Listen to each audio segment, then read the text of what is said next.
Let me ask you a question, and be honest with yourself.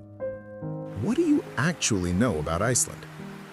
Most people say the same three things. It's cold, it has volcanoes, and there's that one volcano name that nobody can pronounce. That's it. That's what most of the world knows about an entire country. But what if I told you that Iceland has no mosquitoes? Not one. Anywhere.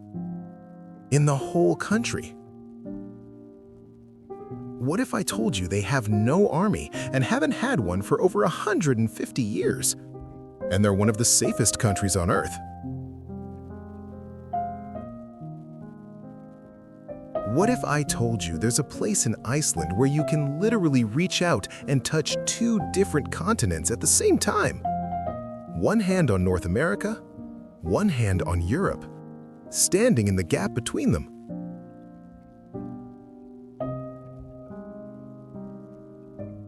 What if I told you there are beaches here where the sand is jet black because it's made from crushed lava? And right next to those beaches, chunks of crystal clear ice wash up on shore and glitter in the sun like diamonds. You didn't know most of that. And that's okay. Because honestly, neither did I until I started digging into this place.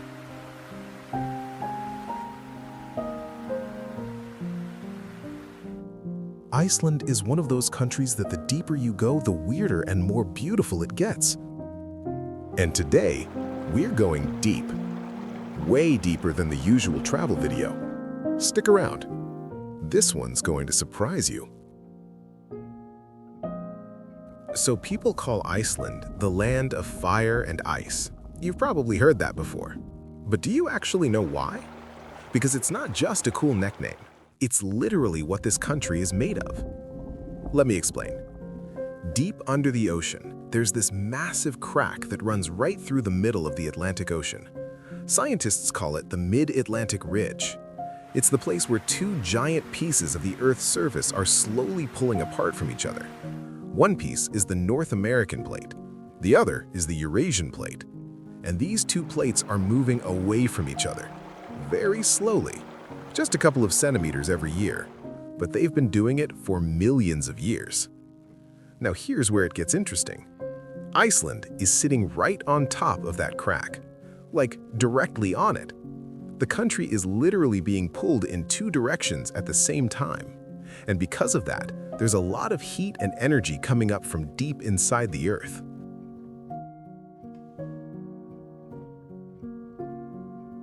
That's why Iceland has so many volcanoes. We're not talking about one or two. There are over 30 active volcanic systems underneath this one small country. 30. Some of them erupt every few years. Some of them are overdue. And the ground in parts of Iceland is so hot that you can actually feel the warmth through your shoes. So that's the fire part. Now let's talk about the ice.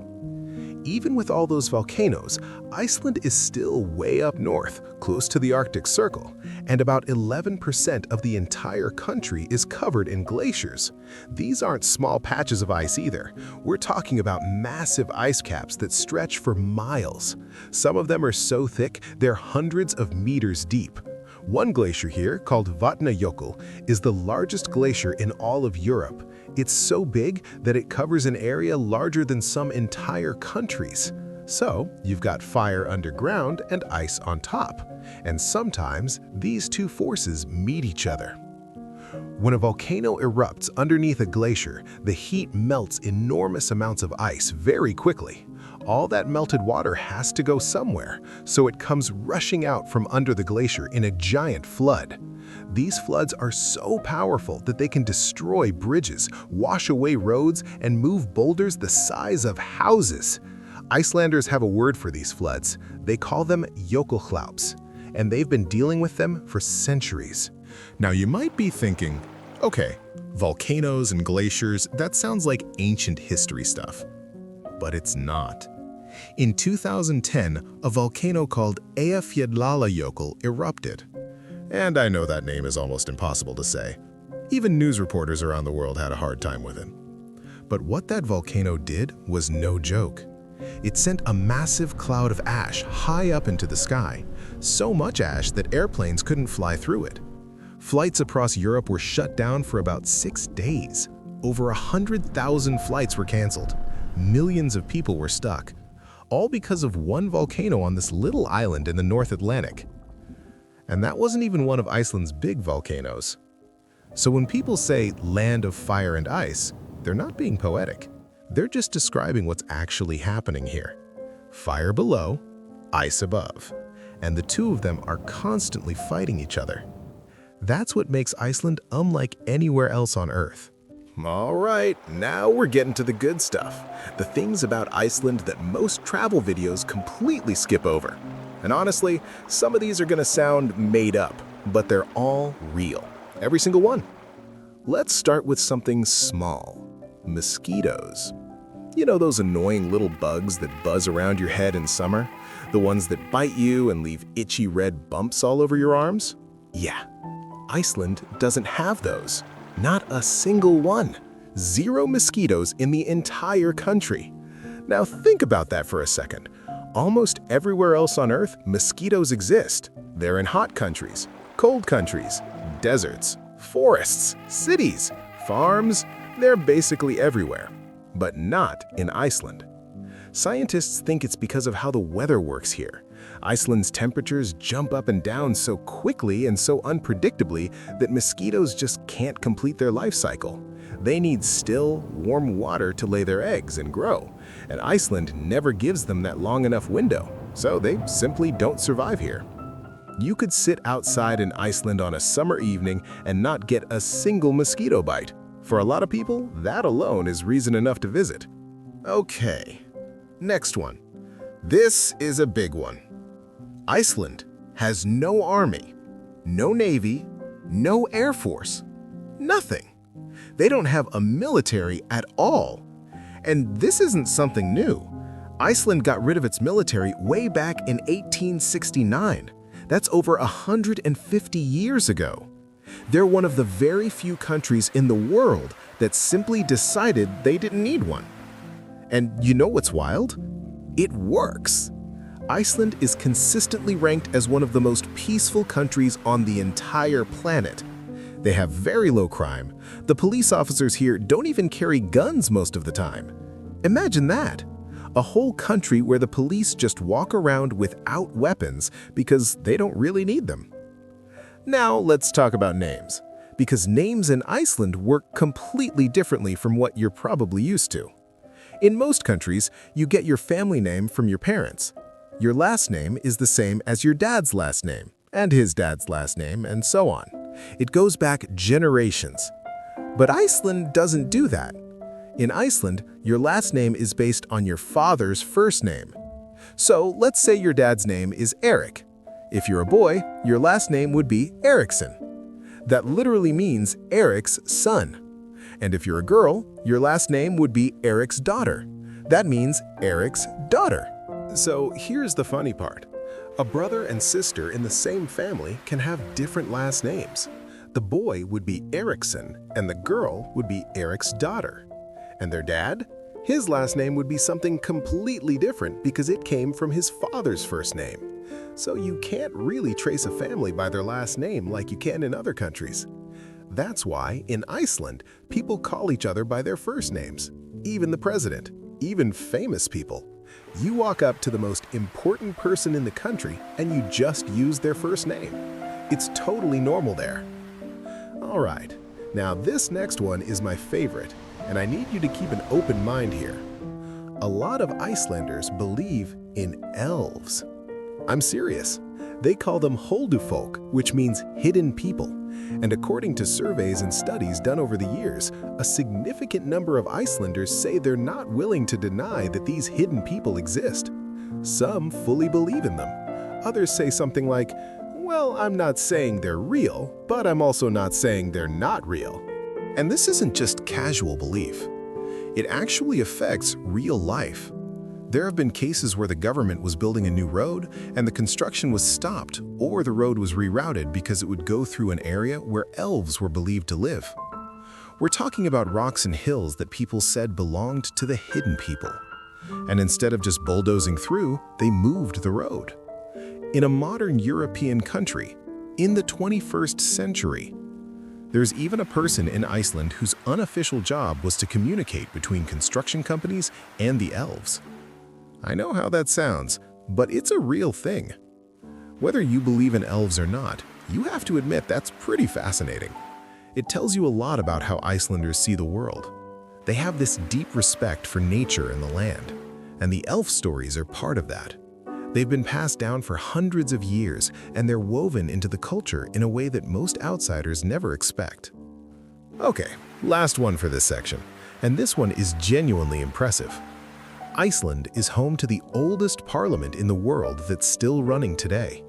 It's called the Althing, and it was founded in the year 930 AD. Let that sink in for a moment. 930, that's over 1,000 years ago. Back when the Althing started, the Vikings were still sailing around. Most of Europe was in the middle of the medieval period.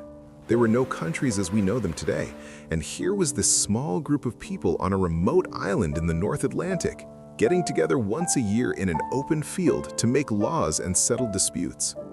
They met at a place called Þingvellir, which means Parliament Plains. Chiefs from all across Iceland would travel for days to get there. They'd set up camps, discuss problems, make decisions, and create rules that everyone had to follow.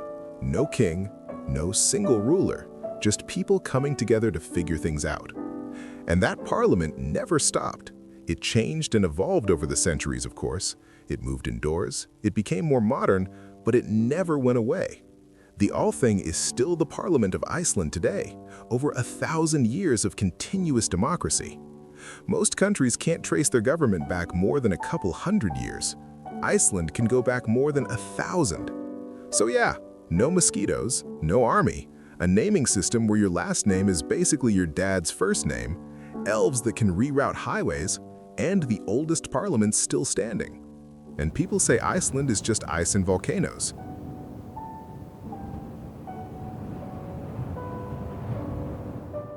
Okay. Up until now, we've talked about what makes Iceland strange and surprising, but now it's time to talk about what makes Iceland absolutely beautiful. Because the landscapes in this country look like they belong on another planet. Some of them are so unreal that when you see pictures, your brain tells you it has to be photoshopped. But it's not. It just looks like that. Let's start with the most famous route in Iceland. It's called the Golden Circle. And almost every tourist who visits Iceland does this trip because it packs 3 incredible places into one loop that you can drive in a single day. The first stop on the Golden Circle is Þingvellir National Park. Now, we already talked about this place a little bit. This is where the ancient parliament met over 1,000 years ago. But Þingvellir is special for another reason too. Remember how I said Iceland sits on top of the crack between 2 tectonic plates? Well, at Þingvellir, you can actually see that crack with your own eyes. The land here has split apart.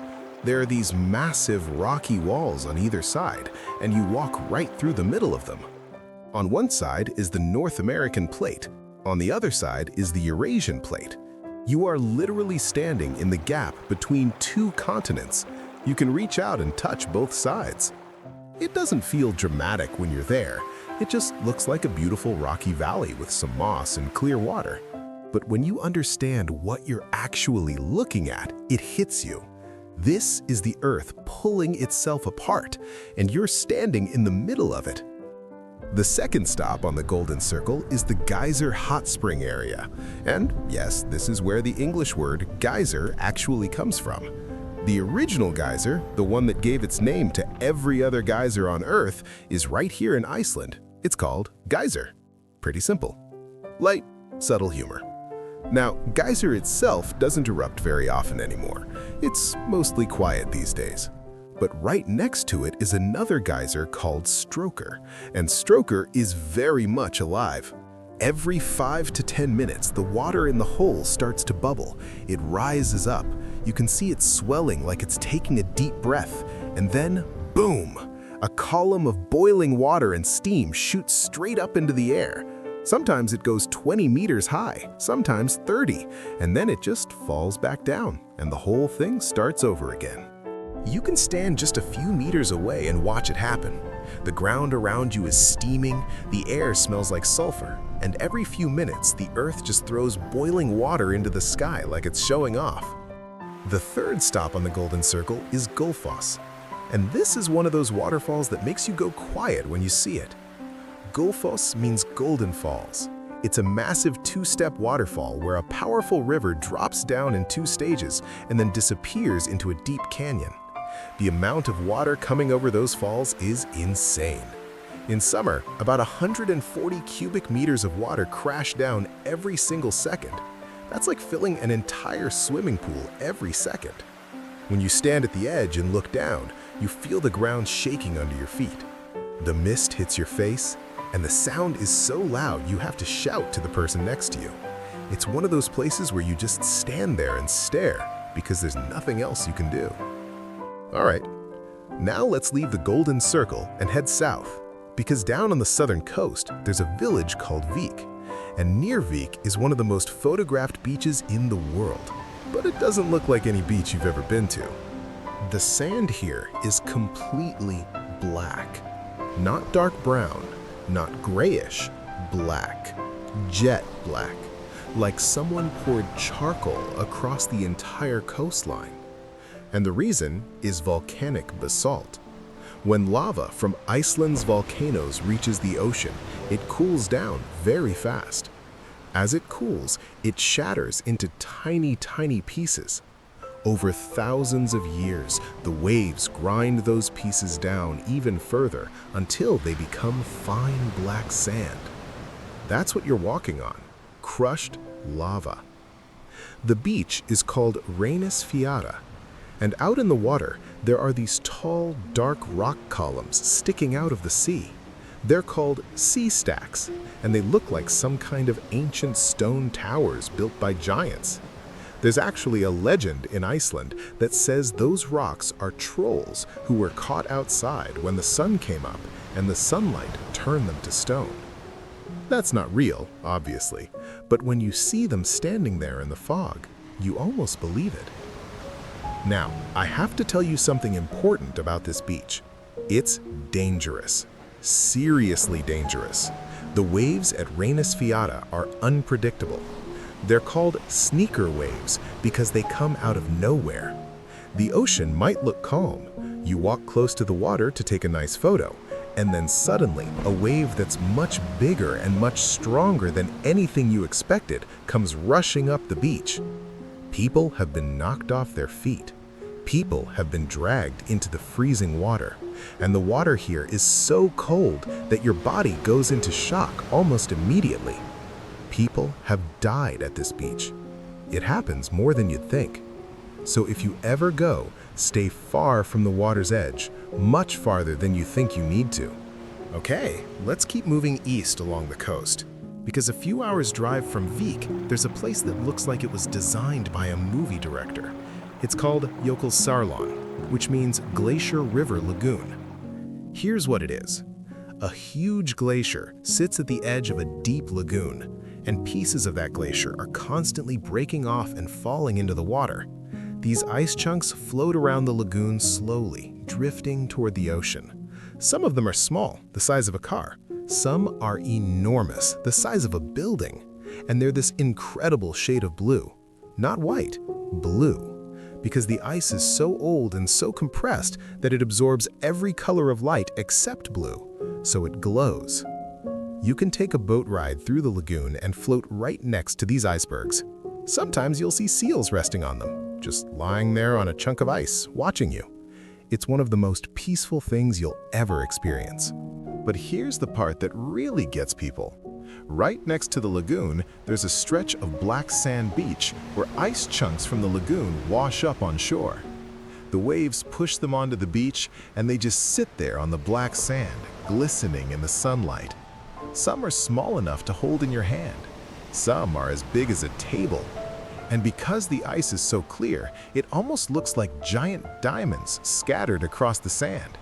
That's why people call it Diamond Beach.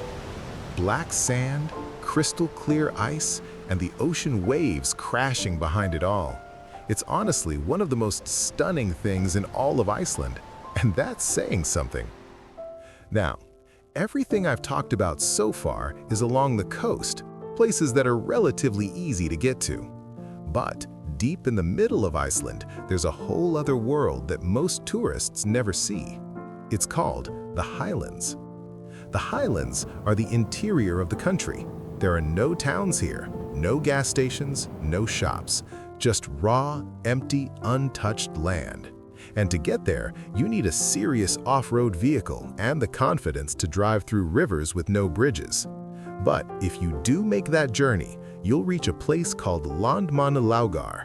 And this is where Iceland goes from beautiful to completely unbelievable. The mountains at Landmannalaugar are rainbow-colored. I'm not exaggerating. They're striped with orange, pink, green, purple, yellow, and brown, all on the same mountain, all right next to each other.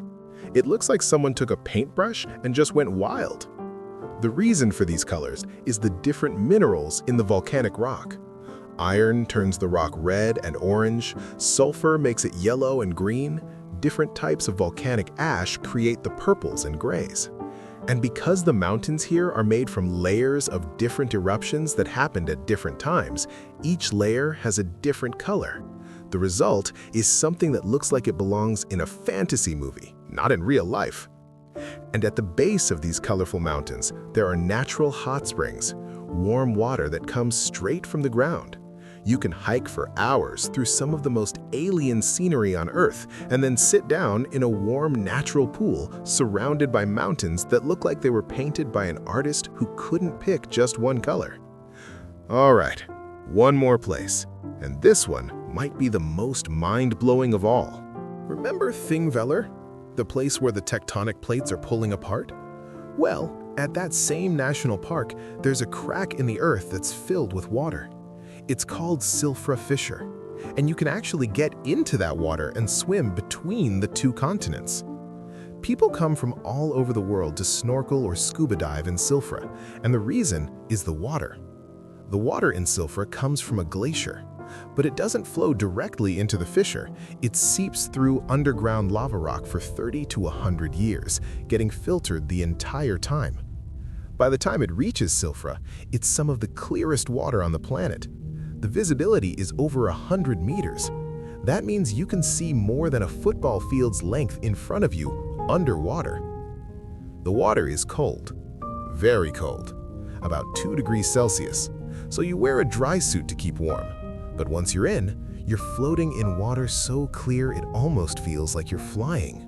The rocks on either side of you are the edges of 2 continental plates, North America on your left, Europe on your right, and you're just floating between them in crystal clear glacial water. There is nowhere else on Earth where you can do that. So yeah, that's Iceland's landscape. Waterfalls that shake the ground, black sand made from crushed lava, icebergs on a beach, mountains painted in every color, and a crack between continents you can swim through. And the thing is, I've only covered a handful of places. There are hundreds more. This country is absolutely packed with places that make you stop and just stare. So we've talked about the volcanoes, the glaciers, the unbelievable landscapes. But here's a question that doesn't get asked enough. What is it actually like to live here? Because real people wake up every morning in this country. They go to work, they pick up their kids from school, they buy groceries. They live normal lives in one of the least normal places on the planet. So let's talk about that. First, let's talk about how many people actually live in Iceland. The answer is not a lot. The entire country has a population of around 380,000 people. That's it, the whole country. To put that in perspective, that's fewer people than live in a single neighborhood in some of the world's bigger cities. Cities like Tokyo, Cairo, or New York have individual districts with more people than the entire nation of Iceland. And most of those 380,000 people live in one place, Reykjavik, the capital city. About 2/3 of Iceland's entire population lives in or around Reykjavik, which means the rest of the country is incredibly empty. You can drive for an hour in some parts of Iceland and not see a single house, not a single person. just land. Now, Reykjavik itself is a small city. It's colorful, it's quiet, it's clean, and it holds a pretty cool record. Reykjavik is the northernmost capital city in the world. There is no capital city on Earth that is farther north than Reykjavik. It sits just below the Arctic Circle, surrounded by mountains and ocean. And despite being that far north, it's not as cold as you'd expect. Thanks to the warm ocean currents that flow past Iceland, Reykjavik's winters are actually milder than winters in many parts of Canada or northern Russia. It gets cold, sure, but it's not the frozen wasteland people imagine.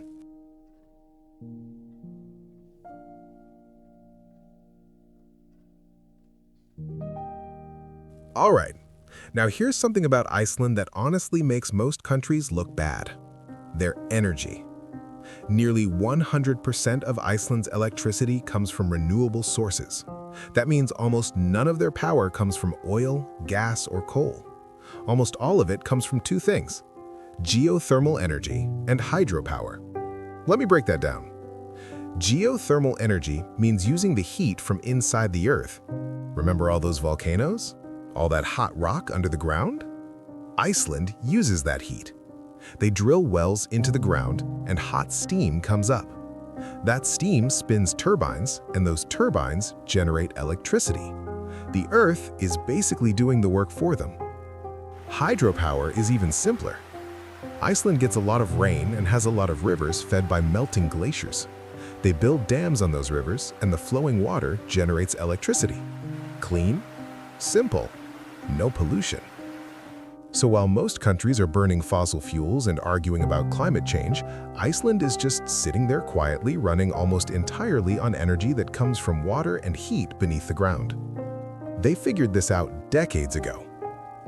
But here's the part that blows most visitors' minds: the hot water.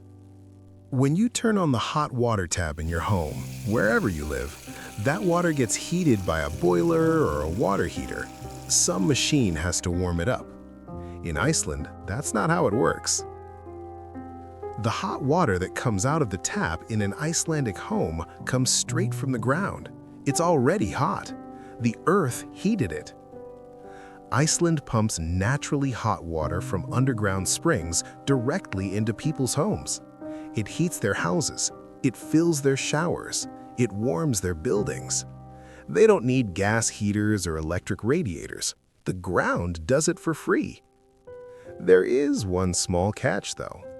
Because the water comes from underground hot springs, it has a slight sulfur smell. So, when you first turn on the hot water in an Icelandic bathroom, it smells a little bit like eggs. Locals are completely used to it. They don't even notice it anymore. But tourists always comment on it. It's harmless, just a little funky. Now, speaking of hot water, let's talk about something that's a huge part of Icelandic culture. Something that might surprise you: swimming pools. Almost every single town in Iceland, no matter how small, has a public swimming pool. And these aren't regular swimming pools like you might be picturing. They're outdoor pools filled with naturally heated geothermal water. Warm water, sometimes very warm water. You sit in them outside in the open air, even when it's cold and windy and dark. And here's the thing, these pools aren't really about swimming. I mean, some of them have lanes and you can swim laps if you want, but that's not why people go. People go to the pool to talk, to hang out, to catch up with their neighbors, to relax. In Iceland, the swimming pool is like the town square. It's where community happens. You'll see old men sitting in the hot tub arguing about politics, teenagers hanging out by the side of the pool, parents watching their kids splash around. Business deals get discussed in swimming pools. Friendships are built in swimming pools. If you want to understand Icelandic life, go to a pool. That's where you'll find it. Icelanders go to the pool the way people in other countries go to a cafe or a bar. It's just part of daily life. And because the water is heated by the earth, it costs almost nothing to keep these pools running. So even the tiniest village in the middle of nowhere will have one. Okay, now let's talk about something that affects every single person in Iceland. Something you can't escape no matter where you live in the country. the light. Or more accurately, the lack of it. Because Iceland is so far north, the amount of daylight changes dramatically depending on the time of year. And I don't mean a little bit, I mean dramatically. In the middle of summer, around June, Iceland gets what's called the midnight sun. The sun basically doesn't set. It dips close to the horizon late at night and then it just comes right back up again. You can go outside at midnight and it looks like late afternoon. You could read a book outside at 1 in the morning without a lamp. It stays bright almost 24 hours a day. Sounds amazing, right? And it kind of is. Summer in Iceland is magical. People stay outside until very late. Kids play outside at all hours. There's this incredible energy because the light just never stops. But then, winter comes. And winter in Iceland is the complete opposite. In December, Reykjavik gets only about 4 to 5 hours of daylight. And even during those hours, the sun stays very low in the sky. It never really gets fully bright. It's more like a long, dim twilight. And then by mid-afternoon, it's dark again. And it stays dark until the next morning. So, imagine that. You wake up in the dark, you go to work or school in the dark, and by the time you're done, it's dark again. This goes on for months. That's hard on people. It really is. The lack of sunlight affects your mood. It affects your energy. It affects your sleep. A lot of Icelanders deal with something called seasonal depression during the winter months. It's very common, and people talk about it openly. So, how do they handle it? Well, a few ways. First, those swimming pools we talked about. Going to the pool in winter, sitting in hot water under a dark sky, maybe seeing the northern lights above you. That helps a lot. It gets people out of the house. It gets them talking to other people. It breaks the isolation. Second, Icelanders are big on cozy indoor culture. They have a concept that doesn't really have a perfect English translation. It's about warmth, candles, hot drinks, being close to the people you care about. When the world outside is dark and cold, you make the inside as warm and comfortable as possible. Third, they just accept it. Icelanders have this very practical attitude. They don't complain about the darkness the way visitors do. They've grown up with it. They know it's temporary. They know the light will come back. And when it does come back, they appreciate it more than you can imagine.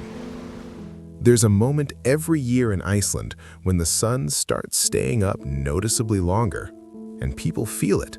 The whole mood of the country changes. It's like the entire nation takes a deep breath and says, "Okay, we made it through another one." That cycle of darkness and light shapes everything about life here. It shapes how people think, how they connect with each other, how they see the world. It's not just weather, it's part of who they are. All right. So by now you're probably thinking Iceland sounds incredible. And it is. But I'd be lying to you if I made it sound like everything here is just beautiful scenery and cozy swimming pools. Because Iceland can be dangerous. Really dangerous. And a lot of tourists find that out the hard way because nobody told them what to watch out for. So, let's talk about the stuff that the pretty Instagram photos don't show you. Let's start with the weather. The weather in Iceland is unlike anything most people have ever experienced. Not because it's extremely cold or extremely hot, but because it changes so fast you can barely keep up. You can wake up in the morning to sunshine and blue skies. By lunchtime, it's raining sideways. An hour later, there's snow. And by evening, the sun is back out like nothing happened. Icelanders have a saying, if you don't like the weather, just wait 5 minutes. And they're not joking. The weather here can shift from calm to chaos in the time it takes you to walk to your car. Winds can go from gentle to absolutely violent out of nowhere. We're talking gusts strong enough to rip car doors off their hinges. That actually happens. Tourists open their car doors without thinking, the wind catches it, and the door bends backward. That's an expensive mistake. And the thing is, you can't really prepare for it the way you'd prepare for weather anywhere else. You just have to accept that anything can happen at any time. Locals carry layers everywhere. They know that the sunny morning means nothing. By afternoon, they could be walking through a blizzard. Now let's go back to something I mentioned earlier. Reynisfjara Beach, the black sand beach on the south coast. I told you it was dangerous, but let me be more specific about why, because this matters. The waves at Reynisfjara are what's known as sneaker waves. The ocean here doesn't behave the way it does at most beaches. At a normal beach, the waves come in a pretty regular pattern. Big ones, small ones, big ones, small ones. You can kind of predict them. At Reynisfjara, you can't. The waves here are powered by the open North Atlantic, and they don't follow a pattern. The water might look calm for a minute or two. You feel safe. You walk a little closer to the water to get a good photo. And then a wave comes in that's 3 or 4 times bigger than anything you've seen in the last 10 minutes. It rushes up the beach much farther than you expected, much faster than you can run. The water is around 2 to 4 degrees Celsius. That's barely above freezing. When that wave hits you and pulls you in, your body goes into cold water shock almost instantly. Your muscles seize up. You can't swim. You can't even breathe properly. And the currents here are so strong that once you're in the water, getting out is nearly impossible. People have died here. Not decades ago, recently. It keeps happening because tourists don't take the warnings seriously. They see the signs that say, "Stay back." They see the barriers, and they walk past them anyway because the water looks calm. Until it doesn't. If you ever visit Reynisfjara, stay far from the water. Watch the waves from a distance. Take your photos from up high. It's a beautiful place, but you have to respect it. Okay, now let's talk about something that most tourists don't even think about until they're in the middle of it. River crossings. If you venture into the highlands, which is the wild, empty interior of Iceland, there are no bridges on a lot of the rivers. None. The roads, if you can even call them roads, go straight through the rivers, and you're expected to drive through the water. Now, that might sound like a fun adventure, and in good conditions with the right vehicle and some experience, it can be fine. But here's the problem. These rivers are fed by glaciers, and the amount of water in them changes throughout the day. In the morning, the river might be shallow and manageable. By afternoon, after the sun has been melting the glacier all day, that same river could be twice as deep and flowing much faster. People have lost their cars in these rivers. The water gets too deep, the current gets too strong, and the car just starts floating. Or it gets pushed sideways. And once your car is stuck in a glacial river in the middle of the highlands, you're in serious trouble. There's no cell phone signal out there. The nearest help could be hours away. You're standing in freezing water in the middle of nowhere with no way to call anyone. Every year, rescue teams in Iceland have to go pull people out of situations like this. It's one of the most common emergencies in the country during summer. Now, let's talk about the volcanoes. Because I think some people hear about Iceland's volcanoes and think of them as something from the past. Like, yeah, volcanoes used to erupt there, that's cool history. But no, volcanoes in Iceland are not history. They are happening right now. The Reykjanes Peninsula, which is the area right near Reykjavik and the international airport, has been experiencing eruptions repeatedly over the past few years. Not one eruption, multiple eruptions. Lava has flowed across roads. An entire town called Grindavik had to be evacuated because lava was heading toward it. People had to leave their homes, not knowing if those homes would still be standing when the eruption was over. And these eruptions can start with very little warning. The ground shakes, cracks appear, and then lava starts pouring out. Sometimes it happens in areas that scientists expected. Sometimes it happens in places they didn't predict. The Earth doesn't always follow the plan. Living in Iceland means accepting that the ground under your feet could open up. That's not a metaphor. That's a real thing that Icelanders deal with. And they handle it with this incredible calmness that's hard to understand unless you've grown up with it. They monitor the situation, they follow instructions from scientists, they evacuate when they're told to, and then they wait. Last thing, glacier hiking. Iceland's glaciers are one of the biggest draws for tourists, and walking on a glacier is an amazing experience. The ice is ancient. The views are spectacular. It feels like you're on another world. But glaciers are full of crevasses. A crevasse is a deep crack in the ice. And the scary thing about crevasses is that they're often hidden. Snow falls on top of them and creates a thin bridge that looks solid. It looks just like the rest of the glacier. You can't tell the difference. You step on what you think is solid ice, and the snow gives way, and suddenly you're falling into a crack that could be 10, 20, 50 meters deep. The walls are smooth ice. There's nothing to grab onto. You can't climb out on your own. People die in crevasses, not just in Iceland, but on glaciers all over the world. And the ones in Iceland are especially tricky because the weather can change so quickly that visibility drops to almost nothing. One minute you can see where you're going, the next minute fog rolls in and you can't see 5 meters in front of you. That's why you should never, ever walk on a glacier without a certified guide. A guide knows where the crevasses are.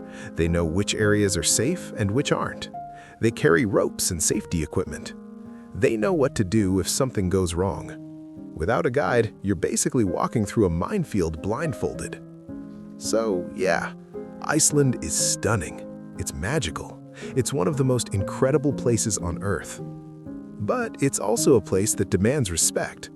The weather won't wait for you. The ocean won't warn you. The rivers won't slow down for you. And the Earth itself can crack open without asking permission. If you respect Iceland, it'll give you the experience of a lifetime. If you don't, it'll remind you very quickly that nature is in charge here, not you. So we've covered a lot.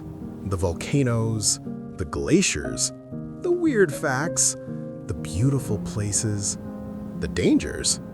But there's one more thing I want to talk about, and it might be the most important part of this whole video. Iceland changes people. I know that sounds like something you'd read on a travel blog, but I mean it in a real way. Not in a I went on vacation and had a good time kind of way. In a deeper way. Something about this place gets under your skin and shifts something inside you. And almost everyone who visits says the same thing, even though they can't always explain why. I think a big part of it is the silence. We don't realize how noisy our lives are. Wherever you live, there's almost always sound around you. Cars, air conditioning, people talking, music playing, notifications on your phone, construction, airplanes overhead. It never stops. We've gotten so used to it that we don't even hear it anymore. It's just the background noise of being alive. But in parts of Iceland, all of that disappears. You drive out into the countryside, away from Reykjavik, away from the small towns, out into the empty parts of the country. You stop the car, you step outside, and there's nothing. No sound at all. No engine humming in the distance. No voices. No music. Not even birds in some places. Just silence. True, complete silence. Most people have never experienced that, not once in their entire lives. And when you stand in it for the first time, it does something strange to your brain. At first, it's uncomfortable. You're waiting for a sound that never comes. Your ears almost strain to find something. And then, slowly, you relax into it. Your thoughts get quieter. Your breathing slows down. And for maybe the first time in years, you're just standing still, not doing anything, not checking anything, not thinking about what's next, just existing. People describe it as a reset, like someone reached into their brain and pressed a button that cleared all the noise and stress and clutter. And then there's the scale of things. In your normal life, you're usually the right size for your surroundings. Your house fits you, your car fits you, your street, your office, your school. Everything is built for humans. Everything is your size. In Iceland, nothing is your size. You stand next to a glacier that's hundreds of meters thick and stretches as far as you can see. You're a tiny dot next to it. You stand at the base of a waterfall, and the water crashing down is so powerful that the mist soaks you from 50 meters away. You look out across a lava field that goes on for miles and miles, with no sign of life anywhere. And you realize something that's hard to put into words. You're small. Really small. And that's okay. There's something freeing about that feeling. In our daily lives, we carry around all these worries. Our problems feel huge. Our deadlines feel urgent. Our mistakes feel like the end of the world. And then you stand next to something that's been there for 10,000 years, and those problems just shrink. They don't disappear, but they find their right size. And their right size is a lot smaller than you thought. A lot of visitors say that Iceland made them feel more like themselves than they've felt in a long time, which is a strange thing to say about a place you've never been to before. But it makes sense when you think about it. When you strip away all the noise and the rush and the distractions, what's left is just you. And Iceland strips all of that away very quickly. Now here's something worth thinking about. Iceland is a tiny country. Barely any people, extreme weather, months of darkness in winter, volcanoes that can erupt at any moment. By most standards, life here should be difficult, and in many ways, it is. But Iceland consistently ranks as one of the happiest countries on Earth, year after year. The people here report high levels of life satisfaction, strong social connections, and a deep sense of safety and trust in their community. How does that work? How does a country with some of the harshest conditions on the planet end up being one of the happiest? I think it's because Icelanders have figured out something that a lot of us haven't. They don't fight their environment, they work with it. The ground is hot, so they use that heat. The rivers are strong, so they use that power. The winters are dark, so they create warmth indoors and in their relationships. The weather is unpredictable, so they learn to be flexible and not stress about what they can't control. They don't waste energy wishing things were different. They just deal with what's in front of them. And that attitude, that acceptance, creates a kind of peace that's hard to find in places where people are constantly chasing something better, something more, something different. And you know what? That brings us right back to where we started. Fire and ice. The whole identity of this country is built on two forces that seem like they should destroy each other. Volcanoes and glaciers, heat and cold, light and darkness. They're opposites. They should cancel each other out. But they don't. In Iceland, they exist side by side. The fire melts the ice covers the fire. And together they create something that neither one could create alone. The black sand beaches exist because lava met the ocean. The glacier lagoons exist because ice met volcanic heat. The hot springs exist because freezing water met the boiling earth. Nothing here works in spite of the contradictions. It works because of them. And maybe that's the real lesson of Iceland. That the things you think are working against each other might actually be working together. That the hard stuff and the beautiful stuff aren't separate. They're connected. And sometimes, the most incredible things come from the places where opposites meet. That's what this little island in the middle of the North Atlantic figured out a long time ago. And I think the rest of us are still catching up. Before I let you go, I want to leave you with one last thing. There's a beach in Iceland called Raudasundur, and unlike every other beach we've talked about in this video, this one isn't black, it's red. Well, not bright red, more like a warm golden pink. It sits on the far western edge of the country, in a region called the Westfjords, which is the most remote and least visited part of Iceland. Hardly anyone goes there. There are no tourist buses, no crowds, just this long, quiet stretch of pinkish sand surrounded by cliffs and ocean, where you might be the only person for miles. In a country full of dramatic volcanoes and massive glaciers and roaring waterfalls, one of the most beautiful things is just a quiet, empty beach with a strange color of sand that almost nobody knows about. I think that says everything about Iceland. No matter how much you learn, no matter how many places you visit, there's always something else hiding around the corner. Something unexpected. Something that makes you say, wait, really? That's here too? You could spend a lifetime exploring this country and still not see all of it. So let me ask you this. Out of everything we talked about today, the black sand beaches, the glacier lagoon, the rainbow mountains, the swimming pools, the crack between two continents, if you could visit just one place in Iceland, which one would you pick?